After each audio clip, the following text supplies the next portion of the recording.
मूलाधार क्या है? मूलाधार दो शब्दों से मिलकर बना है, मूल प्लस आधार, जहाँ पर मूल का अर्थ होता है जड़ और आधार का अर्थ होता है नींव। मनुष्य शरीर का निर्माण उसकी माँ के गर्भ से होता है, तो उसकी जड़ें वही से होती है और उसका आधार भी वही है। आपको पता ही होगा कि शिशु के मनुष्य रूप में आकार लेने से पहले वो मात्र एक मांस का गोला होता है। धीरे धीरे वो मनुष्य शरीर धारण करता है। अब जानते हैं मूलाधार चक्र जागरण के प्रभाव। जब मनुष्य के अंदर मूलाधार चक्र जागृत होता है, अपने आप ही उसके स्वभाव में परिवर्तन आने लगता है। व्यक्ति के भीतर वीरता, निर्भीकता और आनंद का भाव जागृत हो जाता है। और दूसरे शब्दों में हम कह सकते हैं कि सिद्धियां प्राप्त करने के लिए वीरता, निर्भीकता और जागरूकता का होना जरूरी है।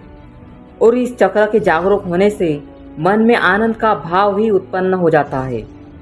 ध्यान रहे कि सबसे पहले मूलाधार चक्र को ही जागृत करना पड़ता है। जब व्यक्ति अपनी कुंडलिनी शक्ति को जागृत करना चाहता है तो उसकी शुरुआत भी उसे मूलाधार चक्र से ही करनी पड़ती है। अब जानते हैं मूलाधार चक्र जागरूक करने की विधि। मूलाधार चक्र के सांकेतिक चित्र में 4 पंखुड़ियों वाला एक कमल है। ये चारों मन के 4 कार्यों जैसे कि मानस, बुद्धि, चित्त और अहंकार का प्रतिनिधित्व करते हैं।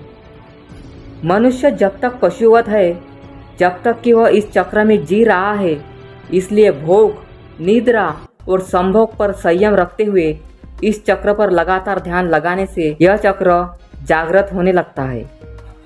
इसको जागृत करने का दूसरा नियम भी है। यम और नियम का पालन करते हुए साक्षी भाव में रहना और इस प्रणाली को अपनाना है। सबसे पहले आप आराम से बैठ जाए, अपनी रीढ़ की हड्डी को सीधा रखें और अपने ध्यान को अपने परिनियम यानी कि गुदा और जननेंद्रियों के बीच के स्थान पर केंद्रित करें। अपनी तर्जनी उंगली और अंगूठे के साथ एक वृत्त बनाएं। हथेलियों को अपने घुटनों पर आकाश की ओर देखते हुए रखते हुए हाथों को विश्राम कराएं। गहरा सांस ले और छोड़ दे। 7 से 10 श्वास लेते हुए यह प्रक्रिया दोहराते रहे। अब जानते हैं मूलाधार चक्र के जागरण के नियम। मूलाधार चक्र को जागृत करने के लिए आपको कुछ नियम का पालन करना होगा। इनका पालन करते ही आप मूलाधार चक्र को जागृत करने में सक्षम बन सकते हैं। वो नियम ऐसे हैं जैसे कुछ दुष्कर्मों जैसे संभोग, भोग और नशा से दूर रहना होगा।